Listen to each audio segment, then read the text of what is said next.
ఫాస్ట్గా సెటిల్ అవ్వాలంటే ముందు దీన్ని వదిలేయాలి. While others are wasting time, build yourself. Hi guys, welcome to our 30 days discipline challenge day 12. So ఇవాళ topic వచ్చేసి లేజినెస్. మార్నింగ్ 6 అయింది, ఒక ఇంజనీరింగ్ స్టూడెంట్ అలారం ఆపేసి మళ్ళీ నిద్రపోయాడు. అదే టైంలో ఇంకొక స్టూడెంట్ జిమ్ వర్కౌట్ కూడా కంప్లీట్ చేశాడు. ఇక్కడ డిఫరెన్స్ టాలెంట్ కాదు, హ్యాబిట్స్. టుడే చాలామంది యంగ్స్టర్స్ లైఫ్లో త్వరగా సెటిల్ అవ్వాలని అనుకుంటారు, కానీ రోజంతా బద్ధకం వల్ల టైం వేస్ట్ చేస్తూ ఉంటారు.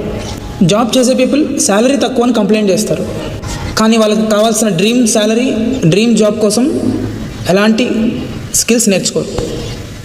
సక్సెస్ కావాలంటారు, కానీ కంఫర్ట్ జోన్ వదిలిపెట్టరు. ఏజ్ 18 నుంచి 25లో ఉంటే ఇది లైఫ్ చేంజింగ్ ఫేజ్. సో ఈ ఫేజ్లో మీరు మాత్రం బద్ధకాన్ని వదిలేయాలి.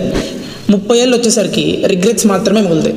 అరే, నేను అప్పుడు ఇది చేస్తే బాగుండేది, లేకపోతే ఆ టైంలోనే నేను గివప్ ఇవ్వకుండా ఉంటే బాగుండేది, ఆ టైంలో కంఫర్ట్ జోన్ వదిలేసి ఉంటే బాగుండేది. ఇలా ప్రతి వీకెండ్ పార్టీ, ప్రతి ఒక్క ఎక్స్ట్రా స్లీప్, ప్రతి ఒక్క నువ్వు వేస్ట్ చేసే హవర్ ఒక రోజులో ఇంపాక్ట్ అవుతుంది. వీకెండ్ ఇదే ఎక్స్ట్రా టైం వేరొకళ్ళు వాళ్ళకు అనుగుణంగా ఉపయోగించుకుంటున్నారు. Someone else is using the same time to become better than you. ఒకరోజు సక్సెస్ సడన్గా రావడం కాదు, మీరు ఫాలో అవ్వాల్సింది డైలీ బోరింగ్ డిసిప్లిన్.